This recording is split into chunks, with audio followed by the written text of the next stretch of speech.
नमस्कार दोस्तों, आप सभी का स्टडी फॉर यूपीएससी से चैनल में स्वागत है।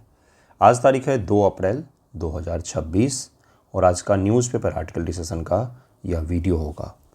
आज के वीडियो में हम लोग क्या सब पढ़ने वाले हैं, बहुत सारे आज टॉपिक हैं, इसलिए जल्द ही वीडियो को शुरू कर लेंगे। हेडलाइन देखिए क्या है, नो किंग प्रोटेस्ट के बाद से अमेरिका की जो सरकार है उसके रुख जो हैं बदले बदले से नज़र आ रहे हैं, जिसमें ट्रंप ने कहा है कि हम जल्द ही ईरान के वॉर से पीछे हट जाएंगे। ये उन्होंने कल कहा था। आज सुबह उन्होंने कहा है कि हम ईरान पर इतने हमले करेंगे कि उसको स्टोन एज में धकेल देंगे हम। इस तरह की स्थिति बन रही है जिसमें कल कुछ और बोलते हैं, आज कुछ और बोलते हैं, फिर शाम तक कुछ और बोल देंगे। इस तरह की चल रही है अभी तो फ़िलहाल में। सरकार जो है, भारत सरकार, प्रधानमंत्री ने कैबिनेट जो है सिक्योरिटी मामले को लेकर उसकी बैठक की है और उसमें एलपीजी, एलएनजी इत्यादि चीज़ों पर चर्चा हुई है। ये बैठक तीसरी बार हो चुका है जब से युद्ध शुरू हुआ है ईरान का, तब से तीसरी बार यह बैठक हुआ है। पैनिक बहुत ज़्यादा है, पैनिक से भी ज़्यादा क्राइसिस बहुत ज़्यादा है ऑन ग्राउंड, जिसको मीडिया में शून्य जगह मिला हुआ है, कहीं पर भी कोई जगह नहीं मिला हुआ। ऑनलाइन कुछ डिजिटल क्रिएटर हैं जो सच्चाई को दिखा रहे हैं, जहाँ पर कई सारे लोग जो हैं दिल्ली, बम्बई, अहमदाबाद, इन सभी जगहों से अपने अपने घर जो हैं बिहार और यूपी वो वापस लौट रहे हैं। कारण क्या है, तो गैस नहीं मिल रहा है, काम बंद हो गया है, स्ट्रीट वेंडर्स कम हो गए हैं। अगर आप दिल्ली इत्यादि क्षेत्रों में रहते होंगे तो स्ट्रीट वेंडर्स कम हो गए हैं, या खाना भी जो मिल रहा है उसमें बासी खाना और ख़राब खानों की संख्या जो है वो बढ़ गई है। क्यों? क्योंकि गैस का क्राइसिस उत्पन्न हो गया है।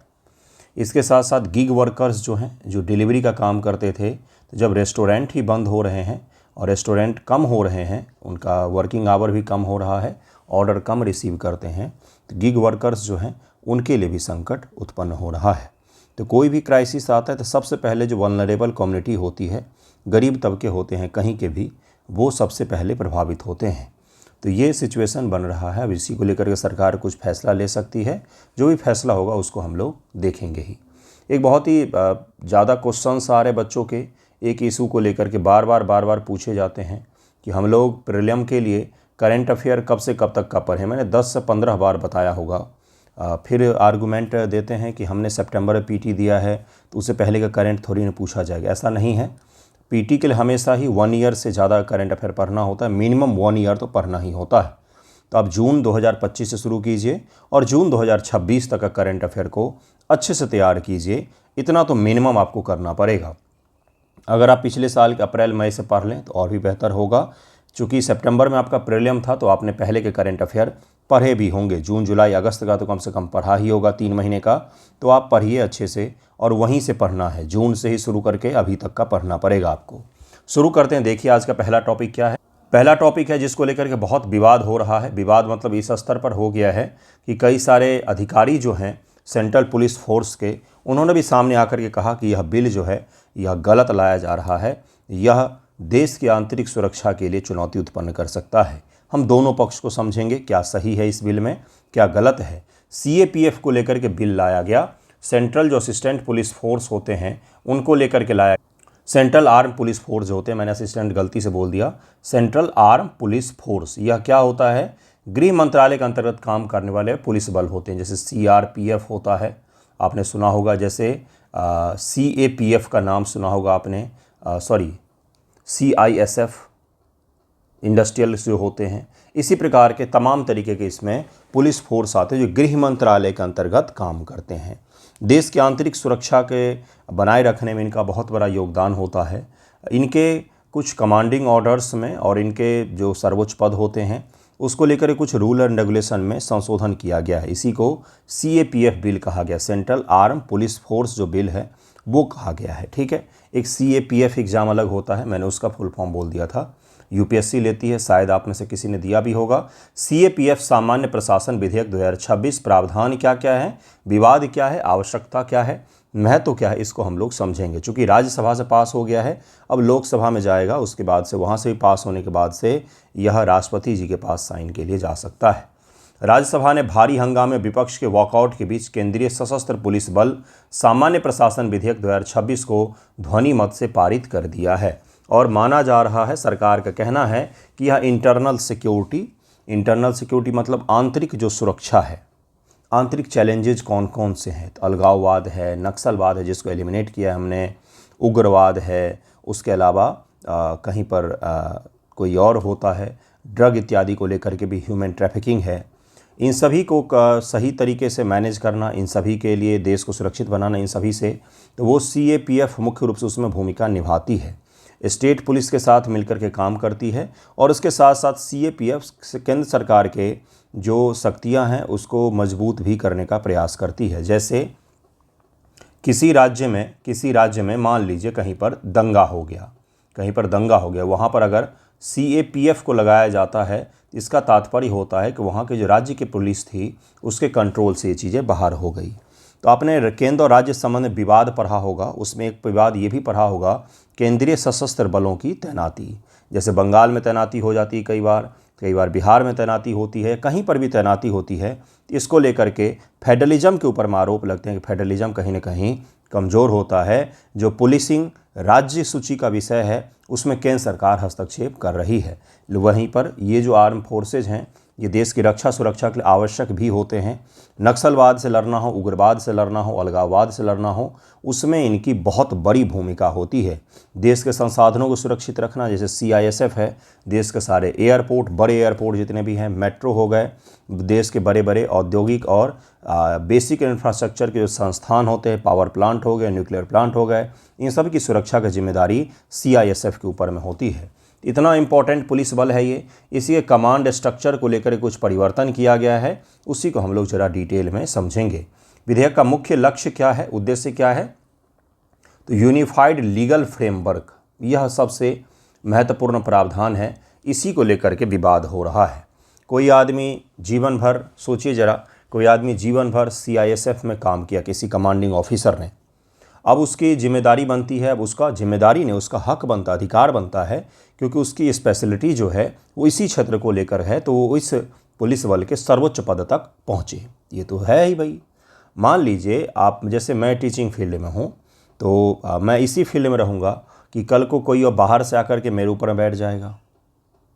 मैं आपको क्या समझाने का प्रयास कर रहा हूँ, IPS जो होते हैं, इंडियन पुलिस सर्विस, उनको लाया जा रहा है अब इन पुलिस फोर्स में, सेंट्रल पुलिस फोर्स में, कि उनके जितने भी CAPF के ऊपर के पद होंगे, जो कमांडिंग पद होंगे, मुख्य पद होंगे, उन पर IPS अधिकारियों की नियुक्ति सीधे की जा सकती है। हो सकता है कि किसी ज़िले के SP को उठा करके किसी CAPF के बड़े कमांडिंग पद पर बिठा दिया जाए, जिसका उसको कोई अनुभव था ही नहीं। अब आप समझ गए होंगे कि मुद्दा क्या है विवाद का। ये है यहाँ पर मुद्दा। देखिए क्या है, इसमें सबसे पहला जो कहा गया कि वर्तमान में 5 अलग अलग केंद्रीय सशस्त्र पुलिस बल हैं। CRPF है, सेंट्रल रिजर्व पुलिस फोर्स हैं, BSF है, बॉर्डर सिक्योरिटी फोर्स, जो पाकिस्तान और बांग्लादेश के साथ जो हमारी सीमा है उसको सुरक्षित करने का काम करते हैं। CISF हो गए, या इंडस्ट्री की सिक्योरिटी का काम करते हैं। ITBP हो गए, ये माउंटेन वॉरफेयर के लिए ट्रेंड किए जाते हैं। SSB हो गई, नेपाल और भूटान की सीमा पर यह तैनात होते हैं। के लिए अलग अलग सेवा नियम है। यह नया विधेयक उन सभी को हटा करके सभी बलों के कर्मियों के लिए एक एकल और एकीकृत कानूनी ढांचा तैयार करेगा। लेकिन सभी जगहों पर एकीकरण करना सही नहीं होता है।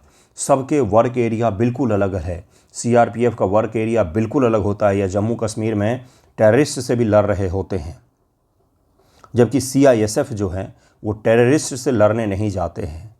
तो अब BSF जो है उनका काम बॉर्डर की सिक्योरिटी होता है। इन सभी के लिए एक ही कानूनी ढांचा बना देना, यूनिफाइड करना हमेशा सही नहीं होता है। बोलने में अच्छा लगता है, देखने में अच्छा लगता है, लेकिन यह रियलिस्टिक अप्रोच के साथ देखेंगे तो यह सही नहीं होता है। इसके कारण से कंसर्न खड़े किए जा रहे हैं। तो यही वो मुद्दा है जिसको हम लोग समझने का प्रयास करेंगे। केंद्रीय सशस्त्र पुलिस बल सामान्य विधेयक क्या है, भारत के आंतरिक सुरक्षा में जितने भी 5 प्रमुख केंद्रीय सशस्त्र पुलिस बल हैं, इन सभी के लिए जितने भी अलग अलग नियम कानून हैं, उन सभी को एकीकृत किया जाएगा, यूनिफाइड किया जा रहा है। विधेयक से पहले और बाद की स्थिति क्या है, जब विधेयक लागू नहीं था, ये विधेयक से पहले अभी वर्तमान में स्थिति क्या है, और जब यह लागू हो जाएगा तब स्थिति क्या होगी। 5 बगलों के लिए अलग अलग सेवा अधिनियम और नियम हैं। लागू होने के बाद एक ही हो जाएगा। शीर्ष पदों पर IPS अधिकारियों का कोटा कार्यपालिका के आदेशों से तय होता था। कोटा तय होता था कार्यपालिका के आदेशों से, यानी कि जो सरकार है उसके आदेशों से यह तय होता था, कोई बंधा हुआ कोटा नहीं था। आईपीएस अधिकारी की प्रतिनियुक्ति को अब वैधानिक कानूनी समर्थन दे दिया गया है, उनकी नियुक्ति अब आसान कर दिया गया है। यही वो चैलेंज है जिसको मैं आपको समझा रहा हूं कि किसी एक बल में बीएसएफ है, जैसे किसी ने उसमें 20 साल काम किया है और अच्छे खासे कमांडिंग अफसर के रूप में काम किया है, तो उनको प्रोन्नति ना दे करके किसी आईपीएस को उनके ऊपर में तैनात किया जा सकेगा, यह आसान बना दिया गया इस तैनाती को। इसी को लेकर के चैलेंज खड़े हो रहे हैं कि मनोबल जो है, जिस मनोबल के आधार पर ही सैन्यकर्मी काम करते हैं, वो मनोबल कहीं ना कहीं कम हो जाएगा कि कितना भी काम कर लो, ऊंचे पद पर थोड़ी नहीं जा सकते, वहाँ पर तो कोई आईपीएस ही बैठेगा। तो ये जो मनोबल है ये क्या होगा, कमज़ोर करेगा। ये सबसे बड़ा कंसर्न में से एक माना जा रहा है। सुप्रीम कोर्ट ने 2025 में एक फैसला दिया था। सुप्रीम कोर्ट ने 2025 में वरिष्ठ स्तर एसएजी पर आईपीएस की प्रतिनियुक्ति को लगातार कम करने का आदेश दिया था। सुप्रीम कोर्ट ने कहा था कि जितने भी सेंट्रल आर्म पुलिस फोर्स हैं उनके वरिष्ठ पदों पर आईपीएस को नियुक्ति करना धीरे धीरे कम करना है, डिक्रीज करना है, आईपीएस की नियुक्ति को कम करना इन पदों पर, क्योंकि इस क्षेत्र से जुड़े हुए लोग ही उसके ऊंचे वाले पद पर जाएं। सुप्रीम कोर्ट ने ऐसा कहा था। कोई सीआरपीएफ है, सीआरपीएफ के सर्वोच्च पद पर कोई आईपीएस की नियुक्ति कम करना है धीरे धीरे, ऐसा आदेश दिया था सुप्रीम कोर्ट ने। सरकार ने आदेश के ठीक विपरीत काम करते हुए यह विधेयक सुप्रीम कोर्ट के आदेश को प्रभावी रूप से पलट देता है, वर्तमान में आईपीएस कोटे को बरकरार रखता है और इसकी नियुक्ति को आसान भी बनाता है। तो इसको न्यायिक रूप से अतिक्रमण कहा जा रहा है विपक्ष के द्वारा। बलों के बीच राज्य पुलिस बल के साथ समन्वय में अक्सर प्रशासनिक बाधाएं आती थी। इस प्रशासनिक बाधाओं को इस नए वाले एक्ट में दूर करने का काम किया गया है। एकीकृत नियम से राज्य पुलिस, जिसका नेतृत्व भी आईपीएस करते हैं, और सीएपीएफ के बीच समन्वय आसान होगा, ऐसा सरकार के द्वारा कहा जा रहा है। कि चूंकि लीडरशिप के स्तर पर आईपीएस अधिकारी ही होंगे, तो आईपीएस अधिकारी आपस में समन्वय आसानी से कर सकते हैं। लेकिन होता क्या था, पहले क्या होता था, जो सरकार कह रही है, कोई कमांडिंग अफसर है, मान लीजिए सीआरपीएफ का कोई कमांडिंग अफसर है, तो वो अलग तरीके से ट्रेंड हुआ है, वो बार्गेनिंग करने वाला ट्रेनिंग उसकी नहीं है, उसका ट्रेनिंग या तो राइट या तो रॉन्ग वाली होती है। जैसे आर्मी होती है तो आर्मी की ट्रेनिंग बिल्कुल अलग होती है, या तो राइट या तो रॉन्ग, बीच वाला उनका काम नहीं होता। जबकि आईपीएस जो होते हैं, इनको बार्गेनिंग करने के लिए, कई बार इनको डिप्लोमेटिक स्तर पर बात करने के लिए, इस प्रकार की इनकी ट्रेनिंग होती है सिविल पर्पस के लिए। तो चूंकि दोनों का लीडरशिप एक ही जैसा होगा, तो राज्य के साथ समन्वय बेहतर होगा, ऐसा सरकार का कहना है।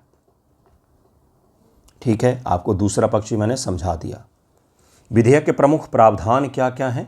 तो पहला प्रावधान तो कई बार बता चुका हूं, शीर्ष नेतृत्व का निर्धारण आईपीएस अधिकारियों द्वारा प्रतिनियुक्ति के आधार पर किया जाएगा, ताकि राष्ट्रीय सुरक्षा ग्रिड को मजबूत रखा जा सके।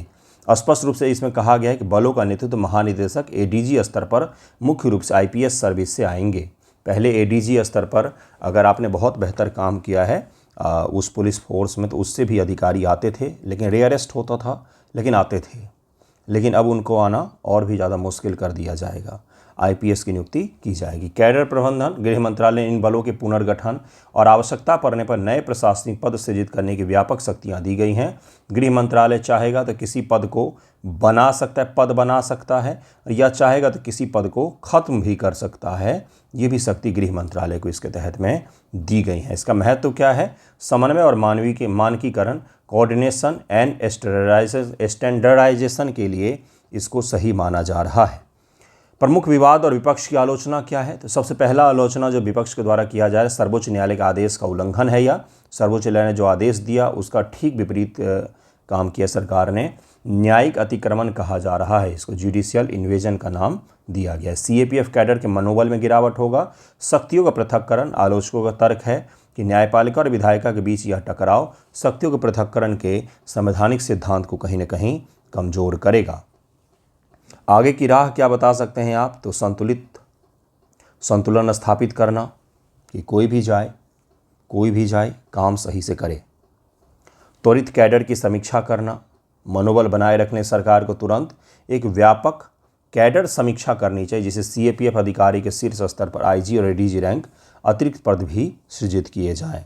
इसमें आप कर सकते हैं, एक पद सृजित कर सकते हैं ऑपरेशन, जैसे आर्मी में एक पद होता है DGMO, director general of military operations के लिए अलग से पद होता है। तो आप ऐसा करिए कि राज्यों के साथ समन्वय के लिए IPS अधिकारियों की नियुक्ति कर दीजिए, और बाकी जो CRPF या किसी भी फोर्स के काम होते हैं उसके लिए उसी में से कमांडिंग अफसर में से किसी को नियुक्त करना चाहिए। जिससे क्या होगा, जिससे लीडरशिप उनकी वही रहेगी जिन्होंने उसमें काम किया है। बाकी समन्वय के लिए अगर आपको नियुक्त करना है तो एक अलग पद सृजित कर लीजिए, सेंट्रल आर्म पुलिस फोर्स समन्वय पद, है ना, तो उससे आप बना सकते हैं। तो ये आप सुझाव में ऐड कर सकते हैं। नेक्स्ट टॉपिक पर हम लोग चलते हैं जो बहुत ही महत्वपूर्ण है।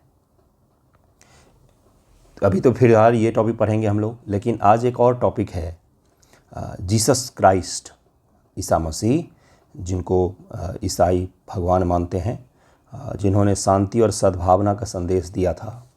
अब first world war, second world war में कौन लोग लड़े ये भी देखिएगा। फिलहाल आ जाइए, तो जीसस क्राइस्ट को जिस कपड़े में सूली पर से उतारने के बाद लपेटा गया था, उस कपड़े को पवित्र कपड़ा कहा जाता है, ट्यूरीन कहा जाता है, ट्यूरीन भी कहते हैं। उसका DNA एनालिसिस किया गया उस कपड़े का, तो उसके DNA एनालिसिस में उस कपड़े पर 40% जो DNA है वो इंडियन मूल के DNA हैं। उनको सूली पर से उतारने के बाद जिस कपड़े से ढका गया था और उसी कपड़े में शायद उनको दफनाया भी गया, उस कपड़े पर जो DNA मिले हैं वो 40% DNA भारतीय मूल के DNA हैं। ये जब से आया है शोध सामने, कल से ही पूरे दुनिया में ही हल्ला मचा हुआ है कि जीसस क्राइस्ट इंडियन मूल के थे क्या। हम 2000 वर्षों से जिनकी पूजा कर रहे हैं अंततः वो भारतीय निकले। इस प्रकार का माहौल बन गया। सच्चाई क्या है, क्या उसके साइंटिफिक पहलू हैं, उसको ज़रा समझेंगे। मीम के इतर हम लोग समझने का प्रयास करेंगे आने वाले इसी टॉपिक में होगा। इसके बाद वाले में देखिए ये टॉपिक क्या है, नागोया प्रोटोकॉल और IRCC में भारत का वैश्विक नेतृत्व स्थापित हुआ है। क्या है ये, यह इंडिया न्यूज़ जो है, इंडिया न्यूज़ नहीं, सॉरी क्या नाम है उस चैनल का, DD न्यूज़ का सोशल मीडिया पेज से मैंने यह उठाया। India leads the world in IRCCS। क्या होता है इसको ज़रा समझेंगे हम लोग। नागोया प्रोटोकॉल क्या होता है उसको भी समझेंगे हम लोग, और इसके निहितार्थ को भी समझेंगे। नागोया प्रोटोकॉल जो है जैव विविधता अभिसमय, क्या कहा जाता है इसको, कन्वेंशन ऑन बायोलॉजिकल डाइवर्सिटी। सवाल डायरेक्ट क्या पूछा जाता है कि नागोया प्रोटोकॉल निम्न में से किससे संबंधित है, पर्यावरण प्रदूषण, ओजोन लेयर के डिप्लेशन, या जैव विविधता अभिसमय, या फिर कोई और चीज़ दे देगा आपसे, और आपको वहाँ पर पकड़ना पड़ेगा कि कौन सा इसमें सही आंसर है। तो क्या हो जाएगा, जैव विविधता से जुड़ा हुआ है। जैसे CAPF का नाम आया तो CAPF एग्जाम में एक बार सवाल पूछा था इन्होंने, कार्टेजेना प्रोटोकॉल किससे संबंधित है। तो आप मुझे बताइएगा किससे संबंधित है, कार्टेजेना प्रोटोकॉल किससे संबंधित है। एक पूरक समझौता है, इसे 29 अक्टूबर 2010 को जापान के नागोया शहर में अपनाया गया था और 12 अक्टूबर 2014 को इसको लागू किया गया।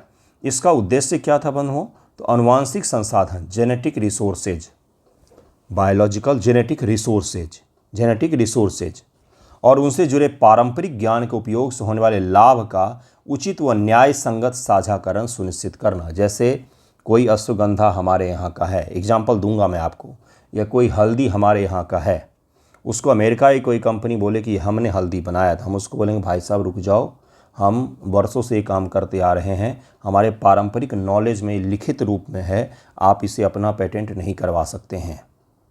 और इसके आधार पर हल्दी का एग्जाम्पल मैंने इसलिए दिया क्योंकि हल्दी के पेटेंट को हमने कैंसिल भी करवाया है। तो ये नागोया प्रोटोकॉल के द्वारा ही यह संभव हो पाता है। अब आपको समझ में आ गया होगा किससे जुड़ा हुआ है यह प्रोटोकॉल। आनुवांशिक संसाधन और उससे जुड़े हुए पारंपरिक ट्रेडिशनल नॉलेज के उपयोग से जो भी लाभ होगा उस पर हमारा अधिकार होगा। तब इस प्रकार का आनुवांशिक चीज़ों में हमने 3500 से ज़्यादा आनुवांशिक चीज़ों की लिस्ट बना करके दे दी है कि ये हमारा है, यह दुनिया में सबसे ज़्यादा हमारे ही पास है। अभी फ़िलहाल में सेकंड स्तर पर फ्रांस आता है जिसके 900 कुछ आइटम्स को इसमें शामिल करवाया उसने। बाकी 3000 जो हैं वो हमने करवाए हैं उसके बारे में ही यह न्यूज है, जहां पर कहा गया है कि IRCC में देखिए भारत के पास कितना है, टोटल IRCC 3,561 है। 56.63% दुनिया के IRCC का हमारे पास ही है। मैं बताऊंगा क्या है IRCC उसके बारे में, और बाकी सेकंड नंबर पर फ्रांस, तीसरे पर स्पेन आता है। IRCC के बारे में बताऊंगा, आप लोग घबराइएगा मत, डिटेल में हम लोग इसको पढ़ने वाले हैं। 3 इसके मुख्य स्तंभ होते हैं। पहला होता है पहुंच। यदि कोई विदेशी शोधकर्ता या कंपनी किसी देश के आनुवांशिक संसाधन जैसे कोई औषधीय पौधा तक पहुंच चाहती है तो उसे उस देश से पूर्व सूचित सहमति लेनी पड़ेगी। प्रियर इन्फॉर्म कंसेंट लेना पड़ेगा कि हम इस सामान का उपयोग करने जा रहे हैं, आप अनुमति देते हो या नहीं देते हो। जैसे मेरा ये वीडियो है कि कोई इस वीडियो को चाहेगा कि मैं उपयोग करूं, मैं अपने चैनल पर अपलोड करूं, तो उसको मुझसे अनुमति लेनी पड़ेगी, नहीं तो यूट्यूब पर कॉपीराइट के उल्लंघन के तहत उनका चैनल बंद हो सकता है, प्रभावित हो सकता है। तो सेम चीज़ आप समझिएगा, जेनेटिक चीज़ें को लेकर के, ट्रेडिशनल ज्ञान को लेकर के बनाया गया है। लाभ साझाकरण होता है। आपने अगर कुछ उससे पैसे बनाए तो आप उसका लाभ साझा करोगे। अनुपालन करना होगा, उपयोगकर्ता देश जैसे अमेरिका, यूरोपीय देश को सुनिश्चित करने के लिए कानून बनाने होंगे कि उनके यहाँ जो आनुवांशिक संसाधन उपयोग किए जा रहे हैं वे प्रदाता देश के नियमों का पालन करके लाए गए हैं। ये चीज़ भी आपको बताना पड़ेगा। 3 इसके क्या थे? 3 इसके स्तंभ थे। पारंपरिक ज्ञान का क्या तात्पर्य है? यह प्रोटोकॉल केवल पौधों या जानवरों तक सीमित नहीं है, बल्कि यह स्वदेशी और स्थानीय समुदाय के पारंपरिक ज्ञान को भी सुनिश्चित करता है, सुरक्षा प्रदान करता है। उदाहरण के लिए यदि कोई आदिवासी समुदाय सदियों से जानता है कि कोई खास पत्ती घाव भरती है, तो उस ज्ञान का व्यावसायिक उपयोग बिना उनकी अनुमति लाभ साझाकरण के नहीं किया जा सकेगा। बायोपायरेसी को रोका जा सकेगा। अब आपको समझ में आएगा क्या है ये चीज़, ठीक है। भारत और नागोया प्रोटोकॉल, भारत ने इस पर हस्ताक्षर किया हुआ है। भारत ने प्रोटोकॉल के प्रावधान को लागू करने के लिए अपने यहाँ पर बायोलॉजिकल डाइवर्सिटी एक्ट 2002 का उपयोग किया। संस्थागत ढांचा भी है। राष्ट्रीय जैव विविधता प्राधिकरण राज्य स्तर पर, SBB, स्थानीय पंचायत स्तर पर जैव विविधता प्रबंधन समिति भी स्थापित की गई है, जो इसका रजिस्टर बना करके पारंपरिक ज्ञानों के लाइब्रेरी भी है भारत सरकार का। TKDL जिसको कहा जाता है, ट्रेडिशनल नॉलेज डिजिटल लाइब्रेरी कहा जाता है भारत सरकार का। यहाँ पर सारे के सारे भारत सरकार ने अपने इकट्ठे करके रखे हुए हैं। अब IRCC क्या है? तो internationally recognise certificate of compliance इसको कहा जाता है। अनुपालन के अंतर्राष्ट्रीय स्तर पर मान्यता प्राप्त प्रमाण पत्र। भारत के पास यह 3,500 था, हाँ, उससे ज़्यादा प्रमाण पत्र हमारे पास में है। यह एक डिजिटल दस्तावेज है जो नागोया प्रोटोकॉल के तहत जारी किया जाता है। यह इस बात का कानूनी सबूत है कि किसी देश के आनुवांशिक संसाधन जैसे औषधि, पौधा या पारंपरिक ज्ञान तक पहुंचने के लिए उस देश के नियमों का पालन किया गया है। इससे भारत का प्रदर्शन क्या है? भारत दुनिया में सबसे अधिक IRCC जारी करने वाला देश है। विश्व स्तर पर अब तक कुल 6,311 प्रमाण पत्र जारी किए गए हैं, जिसमें से 56% हमारे ही पास में है। नागोया प्रोटोकॉल 142 सदस्य देशों में 34 देशों ने ही अब तक IRCC जारी किए, जिनमें भारत की हिस्सेदारी सबसे अधिक है। राष्ट्रीय जैव विविधता प्राधिकरण इन प्रमाण पत्रों को जारी करने के लिए उत्तरदायी है। तो किसके द्वारा जारी किया जाता है, क्या जारी किया जाता है, क्या है यह पत्र, हर चीज़ आपको मैंने इसमें डिटेल में समझा दिया है। एक एग्जाम्पल दे देता हूँ जिससे और क्लियर हो जाए। मान लीजिए विदेशी फार्मा कंपनी भारत के किसी औषधीय पौधे जैसे अश्वगंधा, अगर आप पढ़ाई लिखाई करते हैं, तैयारी करते हैं, तो अश्वगंधा का उपयोग करना चाहिए। आपके एनर्जी को बूस्ट करता है, ये बहुत ही सही चीज़ होता है। और अश्वगंधा जैसे है, तो अश्वगंधा है भारत का क्या है, तो आयुर्वेद में वर्णित और बहुत प्राचीन समय से उपयोग किए जाने वाला एक औषधि के रूप में भी उपयोग किया जाता है। Sometime immunity and energy booster के तौर पर भी उपयोग किया जाता है। नई दवा बनाना चाहती है कोई विदेशी फार्मा कंपनी, तो उस कंपनी को भारत के राष्ट्रीय जैव विविधता प्राधिकरण को आवेदन देना होगा। कंपनी को भारत के पूर्व सूचित सहमति लेनी होगी। कंपनी भारत सरकार के बीच पारस्परिक रूप से सहमत शर्तें तय होंगी और उसके अनुसार से यह हमें उससे प्राप्त मुद्रा में भी लाभ को हमें प्रदान करेगा और उसमें कुछ हिस्सेदारी हमारी हो जाएगी। तो ये टॉपिक कंप्लीट होता है। थोड़ा सा कठिन टॉपिक था, लेकिन वेरी वेरी वेरी इम्पॉर्टेंट।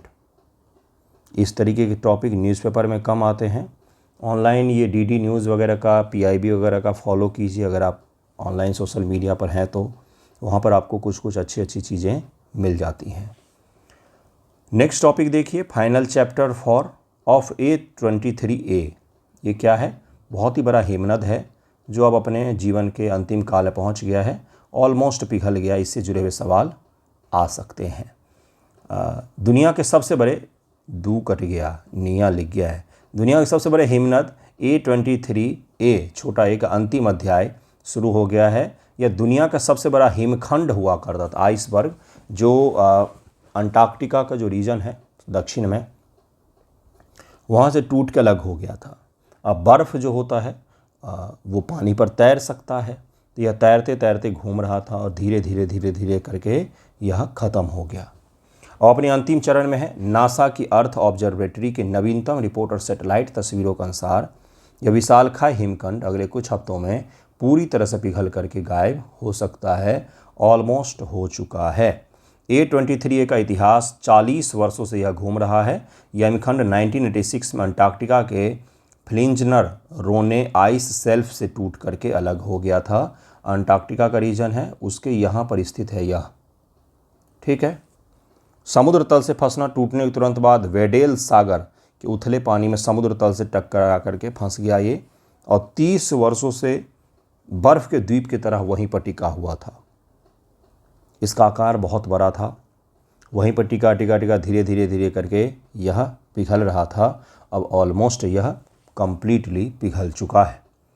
वर्ष 2020 के आसपास समुद्र के पानी गर्म होने और पिघलने के कारण इस हिमखंड ने अपना कुछ भाग खो दिया, जिससे यह समुद्र तल से मुक्त हो गया। जो फंस गया था समुद्र में, वहाँ से यह मुक्त हो गया, टूट के इसके नीचे का हिस्सा अलग हो गया।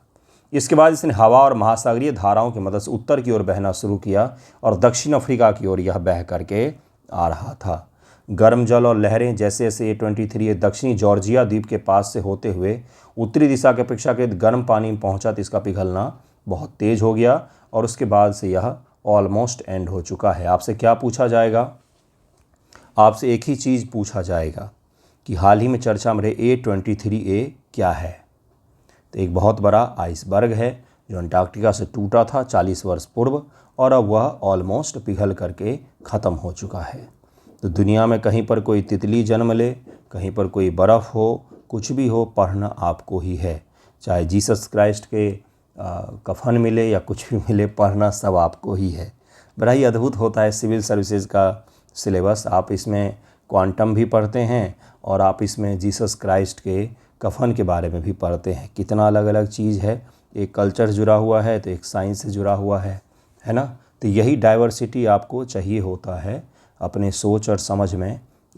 चूँकि आप समझें दुनिया को, इतना सारा कुछ क्यों पढ़ते हैं? बच्चे सिलेबस का मतलब समझ नहीं पाते हैं। इतना सारा कुछ क्यों पढ़ना होता है? ताकि आपकी पर्सनैलिटी, आपके सोच को शेप दे, आकार दे, आपकी समझ को विस्तार दे, ठीक। आप दुनिया को एक पक्षीय देखना बंद करें। आप हर चीज़ को समझें जो भी कुछ दुनिया में घटित हो रहा है, और अंततः आपको क्या करना है? जातिगत जनगणना में जाकर के मदद करनी है। सॉर्ड ऑफ ट्यूरिन, देखिए क्या है ये? Linked by believers to Jesus Christ, यही है। ये बहुत पुराना है इसलिए ऐसा दिख रहा है आपको। एक बूढ़े आदमी की शक्ल दिखेगी आपको इस पर, है ना, और इस तरह से ये हाथ दिख रहा होगा, ये पैर दिख रहा होगा, और माना जा रहा है कि ये जो है ये जीसस क्राइस्ट का कफन है। यह इटली में था, वहीं पर एक विश्वविद्यालय ने इन पर शोध किया। शोध में पता चला कि इस जो ट्यूरिन है, इस कफन है, इस पर DNA सैंपल जब इसमें लिया गया तो तरह तरह के पेड़ पौधे, जानवर, हर चीज़ के मिले। लेकिन जो ज़्यादा हैं, अप्रॉक्स 38 पॉइंट समथिंग परसेंट, 40% अगर माने हम लोग, 40% DNA इंडियन मूल से जुड़े हुए हैं। जिसके बाद से कई सारे जो वाइट सुपरमेसी वाले लोग थे वो तो सोच रहे हैं कि मंगल ग्रह पर चले जाएं, कहाँ अपना मुंह छुपाएं। ट्यूरिन का कफन, जीनोमिक अध्ययन और भारतीय DNA का रहस्य, क्या यह सवाल पूछा जा सकता है? सवाल पूछे जाने की संभावना कम है, लेकिन फिर भी आपको पता होना चाहिए। इफ़ किसी भी एंगल से पूछा जाता है तो आपके पास में थोड़ी सी जानकारी अगर होगी तो आप वहाँ पर एलिमिनेट कर पाएंगे। एक नए जीनोमिक अध्ययन में पाया गया कि इटली में रखे प्रसिद्ध त्यूरीन के कफन पर भारतीय उपमहाद्वीप के लोगों का डीएनए का अंश मौजूद है। ईसाई धर्म के कई अनुयायी इस कफन को ईसा मसीह जीसस क्राइस्ट के दफन से जोड़ करके देखते हैं, ठीक, और उसी पर डीएनए भारतीय मूल के भारतीय उपमहाद्वीप के डीएनए मिले हैं। क्या ऐसे मिल सकते हैं? इसके पीछे क्या क्या कारण हो सकता है? अगर डीएनए 5% मिलता तो आप कह सकते हैं भारत से कपड़ा गया होगा, इसके कारण से मिला है। लेकिन 40% डीएनए, वो भी उस वस्त्र में जिस पर है कि भाई जीसस क्राइस्ट को जब सूली से उतारा गया उसके बाद उनको उसमें लपेटा गया था, तो उनके डीएनए सैंपल हो सकते हैं उस पर, तो बहुतायत में तो उन्हीं के होंगे, ठीक। तो त्यूरीन का कफन क्या है? यह लिनेन के कपड़ों का एक 4.4 मीटर लंबा और 1.1 मीटर चौड़ा टुकड़ा है। कैथोलिक अनुयायियों की मान्यता है कि सूली पर चढ़ाए जाने के बाद ईसा मसीह के शरीर को इस कपड़े में लपेटा गया था और ईसा मसीह सूली पर से उतरने के बाद भी कई दिनों तक जिंदा रहे थे। इस कपड़े पर एक नग्न व्यक्ति के शरीर के आगे और पीछे के हिस्से की धुंधली छवि छपी हुई है। अगर आप इस कपड़े को ध्यान से देखेंगे तो एक व्यक्ति के आगे और पीछे दोनों की ही धुंधली तस्वीर आपको छपी हुई दिख रही होगी। बीच में बहुत पुराना है चूँकि, इसलिए धुंधली हो गई है चीज़ें। इसका लिखित इतिहास 1354 में फ्रांस के लियारी गांव से शुरू होता है। 1683 में इसे इटली के त्यूरीन शहर के एक चैपल में रखा गया था। अध्ययन के प्रमुख निष्कर्ष क्या हैं? तो इटली के शोधकर्ता जियानी बेरकेसिया इनका नाम है, इन्होंने ही उस पर डीएनए सैंपल लेकर के उस पर रिसर्च किया। यह कोई छोटा मोटा रिसर्च नहीं है, पूरी दुनिया में ही इस चीज़ का डिस्कशन हो रहा है क्योंकि 2 अरब से ज़्यादा लोग इनके फॉलोअर हैं। दुनिया में सबसे ज़्यादा पालन करने वाले धर्मों में ईसाई धर्म प्रमुख धर्म माना जाता है। भारतीय वंशावली कफन पर 38.7% मानव डीएनए संदूषण जो है उन लोगों के हैं जिनका मातृवंश भारतीय उपमहाद्वीप से जुड़ा हुआ है।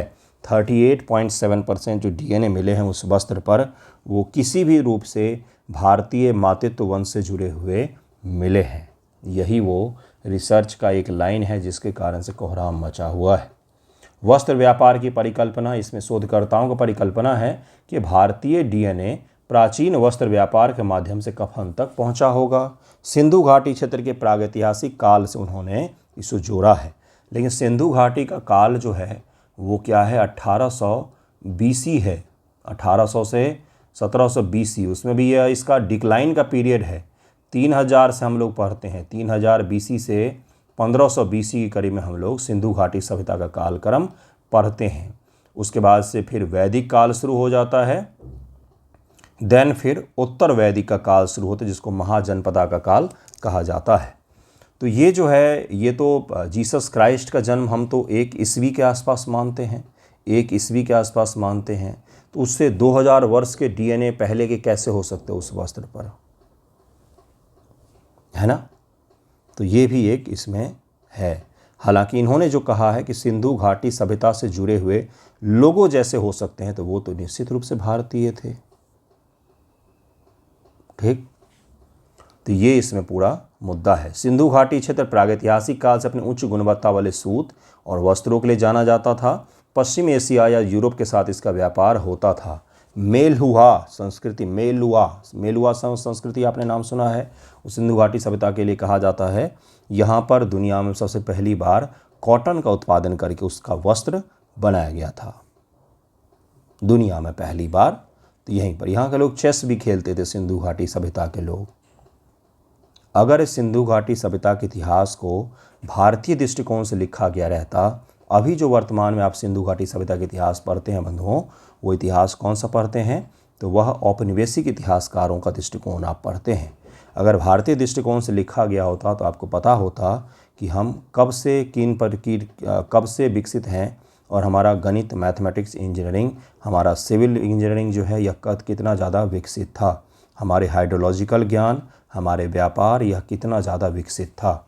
एक शहर अगर शानदार बसाहट है तो इसके पीछे शानदार मैथमेटिक्स होता है, इसके पीछे शानदार इंजीनियरिंग होती है, जिसके बिना एक शहर की प्लानिंग संभव ही नहीं है। तो यह संभावना हमने केवल पढ़ा है कि शहर बहुत अच्छे थे, हमने कभी ये नहीं पढ़ा कि उनके गणित और विज्ञान भी बहुत अच्छे रहे होंगे। कहीं पर भी आपको लिखा हुआ नहीं दिखेगा, सब जगह आपको एक ही दिखेगा, उनके हथियार कमज़ोर थे, वो लोग केवल व्यापार करते थे। बिना सुरक्षा का व्यापार दुनिया में कहीं भी किसी भी युग में संभव ही नहीं हो पाया। भारतीय डीएनए के अलावा कफन पर 55.6% मानव डीएनए नियर ईस्ट और 5.5% से कम डीएनए पश्चिमी यूरोपीय मूल के लोगों का पाया गया है।